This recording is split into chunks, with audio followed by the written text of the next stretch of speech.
எல்லாரும் என்னை மன்னிச்சுக்கணும். இங்கே வந்து பேசின எல்லாருமே என் மேலே இருக்கிற அன்பின் காரணமாக கொஞ்சம் மிகையாக என்னை புகழ்ந்ததுனாலையும் என்னை இது பண்ணதுனாலும் எனக்கே ரொம்ப சங்கோஜமாக இருக்குது. எனக்கு உங்கள் நிலைமையெல்லாம் ரொம்ப புரியுது. தயவு செஞ்சு அதை பெருசாக தப்பாக எடுத்துக்கூடாது. சாரி.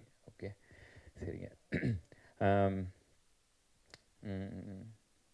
என் அம்மா அப்பாவுக்கு நன்றி இந்த இடம் வந்ததுக்கு.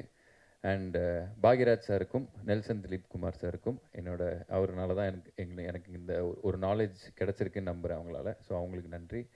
அண்ட் இந்த வாய்ப்பு கிடைக்கிறதுக்கு முக்கியமான காரணம் என்னென்னா, இந்த பிக் பாஸ்ன்ற ஒரு ஷோ தான் நினைக்கிறேன். அந்த ஷோவில் வின் பண்ணது தான் நினைக்கிறேன். ஸோ அதுக்கு வாய்ப்பு கொடுத்த பெரிய மனிதர்களுக்கும் அதில் எனக்கு ஓட்டு போட்டு ஜெயிக்க வச்ச அந்த மக்களுக்கு தான் இது சேருமே தவிர, நான் நல்லா நடிப்பேன் அது இது யாருக்குமே தெரியாது. ஸோ இது வந்ததுக்கு சோல் ரீசன் பிக் பாஸ்ன்ற ஷோ, அதுக்கு என்னை ஜெயிக்க வச்ச அந்த மக்கள் தான். ஸோ அவங்களுக்கு என் லைஃப் உயிர் இருக்கிற வரைக்கும் நான் உண்மையாக இருக்கணும்னு நினைக்கிறேன். இன்னொரு விஷயம், படத்தில் நல்லா நடிக்கணும். இந்த மாதிரி மேடையில் ப்ரெஸ் மீட்லலாம் நடிக்கக்கூடாது அப்படின்றத நான் இங்கே நான் உங்ககிட்ட ஒரு உறுதிமொழி மாதிரி சொல்லிக்கிறேன். தேங்க்யூ. ஸோ இந்த படம் எல்லோரும் ஒரு விஷயம் சொன்னாங்க. நான் என்ன சொல்லணும்னு ஆசைப்பட்றேன்னா, முதல்ல இந்த படத்தோட டெக்னீஷியன்ஸ், நான் படத்தில் எப்போவுமே பின்னாடி நின்று வேலை பார்த்துருக்கேன். ஸோ ஒரு வாட்டியும் படத்தில் நின்று வேலை பார்க்கும்போது அந்த படத்தை பற்றி எல்லாருமே பேசும்போது நம்மளை பற்றி யாரும் சொல்ல மாட்டாங்களா அப்படின்னு நிறையா யோசிச்சிருக்கேன். பட் இன்றைக்கி யோசிச்சதை தாண்டி ரொம்ப ஓவராக இருக்குது. இப்போ பார்த்தா இன்டர்நெட்டில் நைட்டு ஃபுல்லாக போட்டு செஞ்சு வாங்கி போட்டிருக்கு, அந்த மாதிரி இருக்குது. ஸோ அதனால் இந்த படம் இங்கே மவுண்ட் ஆகிருக்கிறதுக்கு முக்கியமான காரணம் நான் நினைக்கிறது டைரக்ஷன் டீம், அந்த அசிஸ்டன்ட் டைரக்டர் பசங்க எங்கே இருக்கீங்களோ வாங்க. அப்படியா? சரிங்க. அவர் சதீஷ் அதெல்லாம் நீங்கள் சொல்லிடுங்க. ஸோ நானும் ஒரு அசிஸ்டன்ட் டைரக்டர்னால I wanted to give them the honour. Thank you. எல்லாருமே ரொம்ப சிறப்பாக வேலை செஞ்சுருந்தீங்க. And cinematographer Babu sir, thank you, ரொம்ப நன்றி. நம்மளோட படத்துக்காக இவ்வளவு தயாராகுது அப்படின்னா ஆர்ட் டைரக்டர் அவர்களுக்கும் என்னுடைய மனமார்ந்த நன்றி. நம்ம படத்துக்கு ஒரு செட்டு ஆகுது, நம்ம படத்துக்கு சினிமாட்டோகிராஃபி இவ்வளோ நல்லா நடக்குது அப்படின்னு சொல்லும்போது எனக்கு என்ன நடக்குதுன்னே புரியல. அந்த மாதிரி இது நம்ம படம் தானா, ஏன் இப்படி பண்ணுறாங்க, அந்த மாதிரி இருந்தது. ஸோ அதுக்கு ரொம்ப நன்றி sir. Thank you so much. And Nivas bro, முதல்ல இந்த படம் இப்படி ஒரு படம் இருக்குதுன்னு சொல்லும்போது நான் ஃபஸ்ட்டு ஜியோ ஹாட் ஸ்டாரில் நானே எழுதி இயக்கி நடித்து அப்படி ஒரு படத்துக்கு சைன் பண்ணியிருந்தேன். ஸோ அந்த படத்தை பண்ணிகிட்டு இருக்கும்போது தான் இந்த ஆஃபர் வந்தது. ஸோ அது கொஞ்சம் லேட்டானதுனால இதை பண்ணேன். ஸோ அப்போ இந்த படத்தை பண்ணுறதுக்கு எனக்கு ஜியோ ஹாட் ஸ்டாரை அனுமதிச்சதுக்கு அவங்களுக்கு ரொம்ப நன்றி கடன் பட்டிருக்கேன். Thank you so much. அண்ட் எந்தவித அக்ரிமெண்ட் சைன் பண்ணியிருந்தாலும் கூட என்னை நீங்கள் இதுக்கு அலோவ் பண்ணியிருக்கீங்க. தேங்க்யூ. அண்ட் அந்த படம் ஃபஸ்ட்டு பேசும்போது நம்மளுக்கு யார் கரெக்டாக தெரிஞ்சவங்களா இல்லையா அப்படின்னு தெரியாதுல்ல. ஸோ அந்த மாதிரி பயந்துக்கிட்டே இருக்கும்போது எனக்கு ஃபஸ்ட்டு ஹோப்பே நிவாஸ் ப்ரோ தான். Nivas bro he's such a wonderful music director. And அவர் டிசர்வ் பண்ணுற பிளேஸ் இன்னும் கிடைக்கலன்னு நினைக்கிறேன். நேற்று படம் பார்த்துட்டு இதுவரைக்கும் நிவாஸ் ப்ரோ பண்ண எல்லா படத்தோட பாட்டை பற்றி உங்கள் எல்லாருக்குமே தெரியும். RR one of the best work நேற்று பண்ணதில் அவர் பண்ணது. அந்த படத்தை கிளைமேக்ஸ் பக்கம்லாம் அவர் அவரோட வாய்ஸில் கத்தி தொண்டை தண்ணி கிளியை கத்தி ஒன்று பண்ணியிருக்காரு. எனக்கு கையெல்லாம் ஐ மீன் என்ன சொல்கிறது, எனக்கு ரொம்ப சந்தோஷமாக இருந்தது. Thank you so much Nivas bro. And அப்புறம் டைரக்டர் சார், இவர் ராகவ் மிர்டாத் அப்படின்ற பேர் என்ன அப்படின்னு சொன்னால், மிர்டாத்ன்றது ஒரு ஃபிலாசபருடைய பேர். ஸோ அது ஒரு ஃபிலாசபருடைய பேரை தன்னுடைய பேரோட சேர்த்து அப்பா பேர் போட வேண்டிய இடத்துல அவங்க சேர்த்து வைக்கணும் அப்படின்னா அவர் எவ்வளோக்கு எவ்வளோ ஒரு லைஃப்பில் டீப்பான அர்த்தங்களை சொல்லணும்னு நினைக்கிறாரு அப்படின்ற ஒரு நல்ல தாட்டு உள்ள ஒருத்தர். ஸோ அவர் ஒரு ஜென்சிக்கு ரொம்ப ஒரு டீப்பான ஒரு விஷயத்த எப்படி லேயர் பண்ணி கொடுக்கணுன்றது தெரிஞ்ச ஒரு டைரக்டர். இன்னொன்று, எல்லோரும் இன்றைக்கி சொன்ன எல்லா பாராட்டும் எல்லாம் நடிச்சு எல்லோரும் சொல்கிறாங்கல்ல, அது இல்லை. தயவு செஞ்சு நான் எடுத்துக்கவே மாட்டேன். சாரி. அது எல்லாமே டைரக்டரோடது. அவர் சொன்னதை நடித்ததுனால தான் மட்டும்தான் எனக்கு இது கிடச்சிருக்கு. Thank you so much. எனக்கு ஒரு கிரவுண்டு கொடுத்துருக்கீங்க. இது ஒரு ஃபஸ்ட்டு படம். இவ்வளோ பேர் பாராட்டக்கூடிய ஒரு இடத்துல என்னை வச்சுருக்கீங்க. ரொம்ப ரொம்ப நன்றி. உங்களுக்கு நான் ரொம்ப நன்றி கடன் பட்டிருக்கேன். லைஃப்பில் மறக்க மாட்டேன். அண்ட் இந்த படத்தில் எல்லாருமே டேரக்டர்ஸ். இவர் ஃபஸ்ட்டு டைரக்டர் அப்படின்னா செகண்ட் டைரக்டர் நம்மளுடைய எடிட்டர் ஜான் ஆப்ரஹாம் சார். எங்கே இருக்கீங்க? ஆமாம் சார், அவர் வந்து he himself a director. So அவர் வந்து ஒரு ஸ்டோரி எழுதி பண்ணால் கூட அவர் வந்து அதை டேபிளில் வேறு மாதிரி மாற்றினார். தேங்க்யூ சார், நீங்களும் எனக்கு ஒரு பெரிய உறுதுணையாக இருந்திருக்கீங்க இந்த படத்தில். உங்களோட ஒர்க் வந்து எனக்கு ரொம்ப சந்தோஷம். Thank you so much. அண்ட் மூணாவது டைரக்டர் யாருன்னு பார்த்தீங்கன்னா நம்ம ப்ரொடியூசர். இப்போ வந்து அசிஸ்டன்ட் டைரக்டர்ஸ் யாருமே ஒரு ப்ரொடியூசர்கிட்ட கதை சொல்லி ஓகே பண்ணுறதே ரொம்ப கஷ்டமாக இருக்குது. இது ப்ரொடியூசரோட கதைன்றதுனால ஈஸியாக ஓகே ஆயிடுச்சு. இன்னொன்று, எல்லாருமே ப்ரொடியூசர் சுரேஷ்ன்றாங்க, பேருமே சுரேஷ்ன்னு இருக்கு. அவர் யார், ஃபோட்டோ கிட்ட பார்க்கணும்னு நீங்கள் ஆசைப்பட்டீங்கன்னா அமெரிக்காவில் இருக்கார். WWFலாம் பார்த்தீங்கன்னா ரோமன் ரெயின்ஸ்னு ஒரு ஆள் இருப்பார். அவர் மாதிரியே இருக்கக்கூடிய ரோமன் ரெயின்ஸ் அண்டர்டேக்கர்னு சேர்ந்தா எப்படி இருப்பாரோ அந்த மாதிரியான ஒரு இது. He's a nice gentleman, wonderful gentleman. படம் இன்னும் ஒரு வாரத்தில் இங்கே ரிலீஸ் ஆக போகுது. ஆனால் அவர் அமெரிக்காவில் இருக்கக்கூடிய ஃப்ரெண்ட்ஸுக்கெலாம் ஃப்ரீயாக போட்டு காட்டி விளாண்டுக்கிட்டு இருக்காரு. ஸோ அந்த மாதிரி அவர் வந்து அமெரிக்காவில் இருக்கக்கூடிய தமிழர்கள் எல்லாருமே படம் பார்த்துட்டு ஜாலியாக அங்கே இருக்கிறனால அந்த ஒரு ஜாலியில் அவர் அங்கேயே இருக்கார். இந்த நேரத்தில் அமெரிக்காவில் பார்த்து எங்களோட படத்தை பார்த்து அப்ரிஷியேட் பண்ண எல்லா அமெரிக்கா வாழ் தமிழர்களுக்கும் என்னோடய மனமார்ந்த நன்றி. தேங்க்யூ.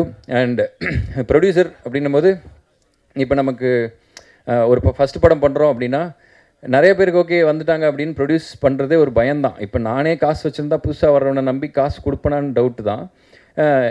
என்னையை நம்பி கோடிக்கணக்கில் காசு கொடுத்ததுக்கு வந்து இன்றைக்கி ஆக்சுவலி எங்கள் அப்பா இருந்திருந்தால் அதுக்கு ரொம்ப தேங்க்ஸ் சொல்லியிருப்பார். ப்ரொடியூசர் சார் ரொம்ப நன்றி, என்னை நம்பி இவ்வளோ கோடிக்கணக்கில் செலவு பண்ணியிருக்கீங்க. இதை வந்து நான் என்ன சொல்கிறது, இப்போ நடந்து எதாவது கூட தப்பாயிடக்கூடாது, ஏதோ ஒன்று இதுவாகி சும்மா ஏதாவது ஓவராக பேசினா. இப்போ ரீசெண்டாக எல்லாம் படம் குப்பை மாதிரி எடுத்து வச்சுட்டு வாயை பார்த்தியா அந்த மாதிரி நிறைய இடத்துல இருக்குல்ல. ஸோ இல்லைன்னா நல்ல படத்தை கூட நம்ம ஓவராக வாய் பேசிவிட்டு அதுக்கப்புறம் நேராக பார்த்தா இதைத்தான் விடிய வச்சு ஒட்டிக்கிட்டு இருந்தீங்களா அந்த மாதிரி திரும்புவாங்கள்ல. ஸோ அந்த மாதிரி ஆயிடக்கூடாதுன்னு ரொம்ப பயமாக இருக்குது. இன்னொன்று, நம்மளுக்கு வந்து லாஸ்ன்றது ஒன் ஃபில்ம் அவே தான் இருக்குது. ஆனால் ப்ரொடியூசருக்கு லாஸ்ன்றது வந்து கோடிக்கணக்கில் காசு இருக்குது. ஸோ அதனால் நம்ம எல்லாருக்குமே நான் அதுக்கு ரொம்ப பொறுப்புள்ள ஆளாக ஃபீல் ஆகிறேன். ஸோ எல்லாருமே ஹீரோன்னு சொல்கிறாங்க, இதுன்னு சொல்கிறாங்க. ஹீரோன்னா பொதுவாக படத்தில் அம்மாவை காப்பாற்றுறவங்க, இல்லை ஆபத்தில் இருக்க காப்பாற்றுறவங்க அம்மா இல்லை. என்னை வச்சு படம் எடுத்த ப்ரொடியூசரை காப்பாற்றிட்டேன்னா அன்றைக்கி நான் ஒத்துப்பேன், நான் ஹீரோ அப்படின்னு சொல்லி.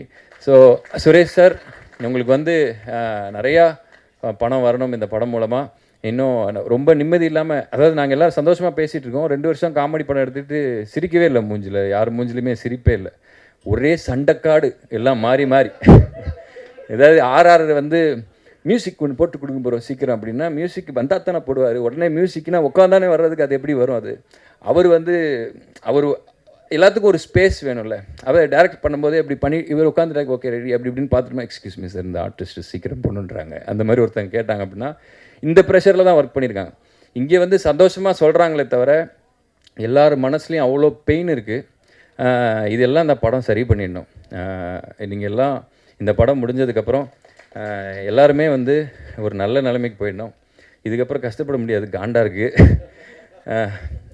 இதே ஏரியாவில் சும்மா வாய்ப்பு தேடி சுற்றிட்டு இருந்த நமக்கு வந்து இப்படி ஒரு இது நடந்திருக்கு. எனக்கு தெரியுது, இது இங்கே பேசும்போதோ இன்டர்நெட்டில் தனியாக யூடியூப்பில் பார்க்கும்போதோ ஓவராக படுறாடே அப்படின்னு அந்த மாதிரி இருக்கும். ஆனால் எல்லோரும் வந்து மாறி எங்கள் படத்தை நாங்கள் எப்படியாச்சும் கொண்டு வந்து உங்ககிட்ட சேர்க்கணுன்றதுனால எக்ஸைட்மெண்ட்டில் ஏதோ சொல்லிகிட்டு இருக்கோம். ஆனால் வந்து நீங்கள் நம்பி வந்து படம் பார்க்கலாம். அந்த படத்தை பற்றி சொல்லணும் அப்படின்னா இன்றைக்கி நீங்களும் பாவம் எத்தனை படத்தை தான் நீங்கள் பார்ப்பீங்கன்னு எனக்கு தெரில. தேட்டர் பார்த்தீங்கன்னா வெள்ளிக்கிழமை வந்து படத்தாக கூட தலையில் கொட்டுறாங்க. இன்னொன்று, ஓடிடியில் பார்த்தீங்கன்னா என்ன படம் பார்க்கலான்னு டைம் ஸ்பெண்ட் பண்ணாலே ஸ்க்ரோலிங்லேயே 2.5 மணி நேரம் போயிடுது. இன்னொன்று, ஃபோனு ஸ்க்ரீன் டைம்லேயே தான் இருக்கீங்க எல்லோரும். இப்போ பாருங்கள், எல்லாம் கேமரா வச்சுட்டு ஃபோன் பார்த்துட்ருக்கீங்க.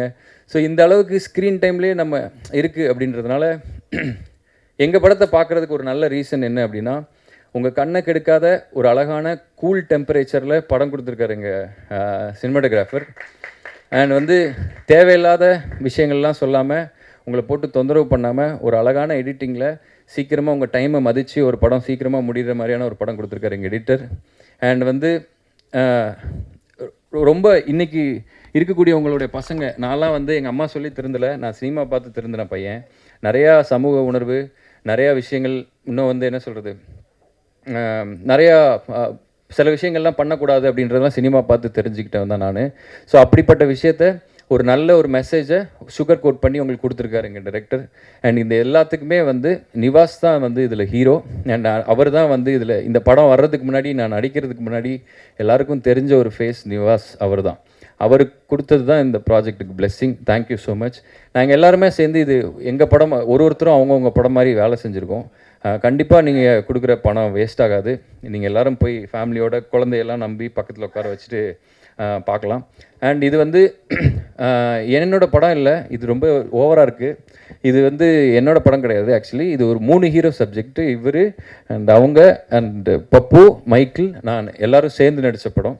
மைக்கிள் ப்ரோ வந்து அவர் ஹிம்செல்ஃப் அ ஹீரோ. அவர் எத்தனையோ படம் ஹீரோவாக பண்ணியிருக்காரு. அவர் வந்து சிவகார்த்திகேயன் இருக்கும்போது விஜய் டிவியில் வந்து நெக்ஸ்ட்டு சினிமா இண்டஸ்ட்ரியில் அவர் வந்து பயங்கரமாக சாதிக்கப்படுறான்னு எல்லாராலையும் ஆன்டிசிபேட் பண்ண ஒருத்தர். 2வது ரோலில் இருந்துட்டு அது அங்கே உட்கார்றதுக்கு கொஞ்சம் ஒரு மாதிரி இருக்கும், எனக்கு தெரியும். நான் இங்கே உட்காந்துருக்கேன். ஸோ அந்த இடத்துல உட்காந்துருக்கேன் நான். அது நீங்கள் இல்லை, நான். ஸோ அதனால் ஹிம்செல்ஃப் அ ஹீரோ. இது அவர் படமும் கூட. அவர் அப்புறம் விஜே பப்பு, அவர் வந்து மலையாளத்தில் இப்போ வந்து ஒரு பெரிய ஒரு ப்ரொடக்ஷனில் ஒரு பெரிய ஹீரோவோட சொல்ல விரும்பலை, ஒரு பெரிய படம் பண்ணிகிட்டு இருக்காரு. அவரும் ஒரு ஹீரோ. அண்டு அவர் வந்து ஒரு குட்டி தனுஷ் நமக்கு. ஸோ அந்த நான் இந்த 3 பேருடைய படம் தான் இது. அண்ட் எங்கள் படத்தில் வந்து ஒரு குட்டி நயன்தாரா, ஒரு குட்டி அதித்தி ராய் ஹைதாரி இருக்கிறாங்க. இவங்க 2 பேருமே அவங்கள ஒரு மாதிரி ஷிஃப்ட் ஆல்ட்டு பிடிச்சி மினிமைஸ் பண்ண எப்படி இருப்பாங்களோ அந்த மாதிரி இருக்காங்க. நீங்கள் 2 பேருமே இந்த படத்துக்கு அப்புறம் அந்த 2 ஹீரோயின்ஸை விட பெருசாகணும் அப்படின்னு சொல்லி நான் இயற்கையை வேண்டிக்கிறேன். Thank you so much. அண்ட் இந்த படத்தோட பெருமை, இந்த படத்தை பார்க்குறதுக்கு நீங்கள் உள்ளே வரணும் அப்படின்னா அதுக்கு முக்கியமானது ஃபேஸஸ். இப்போ நான் எப்படி நடிப்பேன், நான் என்ன பண்ணுவேன் அப்படின்றது எனக்கே தெரியாது. இன்னொன்று இவங்க சொல்கிறதெல்லாம் பார்த்தா நம்ம படத்தை பற்றி தான் பேசிக்கிட்டு இருக்காங்களா, இல்லை வேறு எதையாச்சும் பார்த்துட்டு வந்து மாற்றி பேசிட்டு எனக்கும் தெரில. இன்னொன்று நான் நடித்ததுனால என் படத்தை எனக்கு எப்படி சொல்லணுன்றது எனக்கு தெரியல. ஸோ நான் நடிச்சிருக்கேன், வேலை செஞ்சுருக்கேன், டேரக்டர் சொன்னதை கேட்க தெரியும். நானும் ஒரு டேரக்டர் அப்படின்றதுனால, டேரக்டர் ஆகணும்னு நினைக்கிறேன் அப்படின்றதுனால டேரக்டர்கிட்ட ஒபீடியண்ட்டாக அவர் சொல்கிறத ஒபே பண்ணி நடிக்க தெரியும். நான் அதை பண்ணியிருக்கேன். அது நல்லா இருக்கா இல்லையான்னு தெரியல. என் டேரக்டருக்கு பிடிச்சிருக்குன்னு சொன்னார். ஸோ அவர் வழியாக அவர் நினச்ச படத்தை எடுக்கிறதுக்கு நான் அவருக்கு உதவி பண்ணியிருக்கேன்னு நினைக்கிறேன். Thank you so much. அண்ட் இந்த படத்தில் வந்து அந்த ஃபேஸஸ் வந்து அந்த போயிடுறேண்ணா. Charlie sir, Saranya ma'am and Devadarshini ma'am, இவங்க தான் வந்து இந்த படத்தோட ஃபேஸஸ். இவங்க ஒத்துக்கிட்டதுனால தான் யார்கிட்ட சொன்னாலுமே வந்து ஒரு படம் பண்ணுறேன் அப்படின்னு சொன்னால் கேட்பாங்க, யார் என்னென்னு சொல்லி கேட்பாங்க. ஸோ அப்போ சார்லி சார் பண்ணுறாங்க, சரண்யா மேம் ஓ சூப்பர், அப்புறம் ஹீரோவாக யார் பண்ணுறாங்கன்னு கேட்பாங்க நம்மகிட்டே. ஸோ அப்போ அது நான் தாங்க அப்படின்ற மாதிரி சொல்லி நான் அப்படின்னு சொல்லி கொஞ்சம் கொஞ்சமாக நம்பி. இன்னொன்று வந்து படத்துலேயே வந்து பார்த்திங்கன்னா ஜூனியர் ஆர்டிஸ்ட்ஸ் எல்லோரும் உட்காந்துருப்பாங்க, நம்ம நடுவில் நடிச்சுக்கிட்டு இருப்போம். அப்புறம் ஹீரோ டைரக்டர் வந்து மைக்கில் சொல்லுவார், எல்லோரும் திரும்பி ஹீரோவை பாருங்கள் அப்படின்னா எல்லா ஜூனியர் ஆர்டிஸ்ட் எங்கே அப்படின்வாங்க. அந்த மாதிரி நிறைய குட்டி குட்டி விஷயங்கள்லாம், அது காமெடியாக பண்ண விஷயங்கள்லாம், பட் ஸ்டில் சில விஷயம்லாம் ஹார்டாக ஹிட் ஆகும்ல. ஸோ அந்த மாதிரி நிறைய விஷயங்களாம் தாண்டி தான் இந்த படம் வந்திருக்கு. ஸோ இன்னொன்று என்னென்னா, நாங்கள் எல்லாம் ரொம்ப பயந்து போயிருக்கோம். ஆக்சுவலி ரொம்ப பயமாக இருக்குது. இன்றைக்கி இங்கே நடந்ததை பார்த்தாலும் நீங்கள் சொன்னதெல்லாம் இது பண்ணாலும் கூட இது வந்து இன்றைக்கி வந்து இன்டர்நெட்டில் வந்து எது நல்லா போகும், எது வந்து நீங்கள் தப்பாக எடுத்துப்பீங்க அப்படின்றது தெரில. இன்னொன்று எந்த படம் ஓடும், எந்த படம் ஓடாது தெரில. இன்னொன்று எந்த கதை நல்ல கதை, எந்த கதை நல்ல கதையில் பண்ணக்கூடாதுன்னு தெரியல.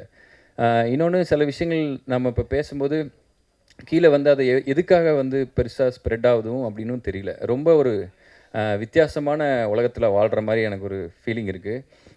இங்கே இருக்கிற எல்லாருமே இந்த யூடியூபர்ஸ் தான் எனக்கு வந்து விஜய் டிவி ஒரு பெரிய டெலிவிஷன் மீடியாவாக இருந்தாலும் இந்த கேமராவுக்கு பின்னாடி இருக்கக்கூடிய இன்டர்நெட்டும் இந்த யூடியூப்பும் தான் எங்கள் வாழ்க்கையெல்லாம் தீர்மானிக்கும்னு நினைக்கிறேன். நினச்சா ஒரு நைட்டில் எல்லோரும் என்ன வேணாலும் ஆகலாம், நாளைக்கு என்ன வேணாலும் ஆகலாம் அப்படின்ற மாதிரியான ஒரு இதில் தான் இருக்குது. நாங்கள் இன்னும் இறுக்கமாக, இன்னும் ரொம்ப பயமாக, பதட்டத்தோடு இருக்கோம். இந்த படம் வந்து கண்டிப்பாக அவங்க எல்லாருக்குமே பிடிக்குன்ற ஒரு நம்பிக்கையில் இருக்கும். இந்த படத்தை பார்க்குறதுக்கு ஒரு நல்ல ரீசன் சொல்லணும் அப்படின்னா, இன்றைக்கி நீங்கள் பார்க்குற ஒரு ஃபுட் டெலிவரி ஆப்பில் நீங்கள் பார்க்குறீங்க அப்படின்னா நிறைய சாப்பாடு இருக்கும். எந்த சாப்பாடை நீங்கள் ஆர்டர் பண்ணணும்னு தெரியாது. ஆனால் பன் பட்டர் ஜாம் எல்லா ஊர்லேயும் எல்லா கடையிலையும் கிடைக்கும். நீங்கள் அந்த பசிக்குது அப்படின்னா பன் பட்டர் ஜாமை எந்த கடையில் வேணாலும் நம்பி சாப்பிட்லாம். ஃபீவராக இருந்தாலும் சாப்பிட்லாம், வயசானவங்களும் சாப்பிட்லாம், அமெரிக்காவில் இருந்தாலும் சாப்பிட்லாம், எங்கே இருந்தாலும் சாப்பிட்லாம், வயிறை கெடுக்காது. ஸோ அப்படி ஒரு சேஃபான ஃபுட். இந்த படமும் ஒரு சேஃபான படம். நீங்கள் போனீங்கன்னா உங்களுக்கு ரொம்ப உங்களை தொந்தரவு பண்ணாத ஒரு படம் நீட்டாக இருக்கும் அப்படின்னு நம்புகிறேன். And Lankesh sir, thank you so much, thanks for supporting. And distributors எல்லாருக்குமே என்னோட நன்றி. என்னைய வந்து உங்களுக்கு தெரியுமா தெரியாதா தெரியாது, பட் இந்த படத்தை வந்து மினிமம் கேரண்டின்னு சொல்லி வாங்கியிருக்கீங்க அப்படின்னு சொன்னாங்க எல்லா ஏரியாலையும். உங்களை நான் மறக்கவே மாட்டேன் ப்ரோ. நாளைக்கு வந்து நான் இந்த சினிமா எனக்கு ஏதாவது கொடுத்து எனக்கு திருப்பி சினிமாவில் தான் இருக்கணும்னு ஆசை, எனக்கு ப்ரொடியூஸ் பண்ணணுன்னு ஆசை இருக்குது. நான் என்றைக்காவது ப்ரொடியூஸ்லாம் பண்ணி நான் அந்த மாதிரியான எதாவது இருந்தால் நான் உங்களெல்லாம் மறக்கவே மாட்டேன் ப்ரோ. Thank you so much. என் ஃபஸ்ட்டு படத்தை நீங்கள் வாங்கியிருக்கீங்க. நீங்கள்லாம் வந்து எனக்கு ரொம்ப முக்கியமான ஆளுங்க. ஸோ என் மனசில் எப்போவுமே உங்களுக்கு அந்த நன்றி இருக்கும். அண்ட் ஒரே ஒருத்தருக்கு மட்டும் நான் வந்து இங்கே நன்றி சொல்கிறதுக்கு கடமைப்பட்டிருக்கேன். எங்கள் படம் பண்பாட்டு ஜாம் ரொம்ப ஹம்பிளான படம், ரொம்ப சிம்பிளான படம். இந்த படத்தை வந்து வெளியே தெரிவிக்கிறதுக்கு நாங்கள் எவ்வளவோ பணம் செலவு பண்ணுறோம், ப்ரொமோக்கு என்னெல்லாமோ பண்ணுறோம், நிறையா விஷயங்களுக்கு வெளியில் போடுறோம். ஆனால் இன்டர்நெட்டுன்றது ஒரு கடல் மாதிரி, ஒரு விஷயம் போட போட போட போட சாயந்தரம் வேறு ஏதோ ஒன்று வந்துடுது, அது மறைஞ்சிருது. இன்னொரு விஷயம் போட்டால் வேறு ஏதோ ஒன்று வந்துடுது, அது மறந்துடுது. இன்னொரு அதுனா காப்பி ரைட்ஸுன்றாங்க. இன்னொன்று இந்த பாட்டை பாடணும் அப்படின்னா அது அவர்கிட்டயே போய் ஃபஸ்ட்டு முடிவு பண்ணிட்டு வாங்க அப்படின்னா. அப்படின்னா என்ன சொல்கிறது, ஒரு ஜாலியாக பண்ணுற வேலை ரொம்ப ஸ்ட்ரெஸ்டாக பண்ணி எங்களுக்குண்டான ஸ்பாட்டை நாங்கள் தேடுறது ரொம்ப கஷ்டமாக இருந்தது. ஆனால் ஒருத்தர் ஒரே ஒரு ஃபோன் காலில் எங்கள் படத்தை தமிழ்நாட்டில் இருக்கிற எல்லோரும் திரும்பி பார்க்க வச்சார். அந்த விஷயம் வந்து எனக்கு தளபதி விஜயனா வந்து ஒரு ஃபோன் காலில் எனக்கு வந்து பண்ணி கொடுத்தாரு. அவர் வந்து இப்போ அவர் என்னை எப்படி பார்க்குறாரு, அவருக்கு என்னை பிடிக்குமா இல்லை என்ன விஷயத்துக்காக எனக்கு இதை விஷ் பண்ணுறாரு அப்படின்றதெல்லாம் வந்து எனக்கு ரொம்ப பிரமிப்பாகவும் இருக்குது. அவர் சொன்ன விஷயம் தான் இன்றைக்கி நிறைய பேருக்கு வந்து என் படம் தெரிஞ்சிருக்கு, எங்கள் படம் தெரிஞ்சிருக்கு அப்படின்னா அதுக்கு அவர் தான் ஒரு சோல் ரீசன். அண்ட் அவர் வந்து ஒரு ரீசெண்டாக இருந்த ஒரு மேடையில் ஒரு ஃபங்க்ஷனில் சொல்லியிருப்பார், அவரோட ஃபேன்ஸ் எல்லாம் பார்த்து நீங்கள்லாம் இல்லைன்னா நான் என்ன பண்ண போகிறேன்னு தெரிலப்பா அப்படின்னாரு. நான் அவர்கிட்ட சொல்கிறேன், நீங்கள் இல்லைன்னா நான் என்ன பண்ணிப்பேன்னு தெரிலண்ணா. தேங்க்ஸ், நான் thank you so much, I owe you so much, I owe you my life, thank you so much, I love you. So இந்த படம் வந்து உங்கள் யாரையுமே ஏமாற்றாது. எல்லோரும் தயவு செஞ்சு போய் தேட்டரில் பாருங்கள். வேறு யாரும் தப்பாக நினச்சிக்காதீங்க. ஏதாவது கொஞ்சம் அதிகமாக பேசியிருந்தாலோ இல்லை உங்களோட நேரத்தை பேஸ் பண்ணியிருந்தாலோ சாரி, அந்த மாதிரி படத்தில் நடக்காது. தேங்க்யூ.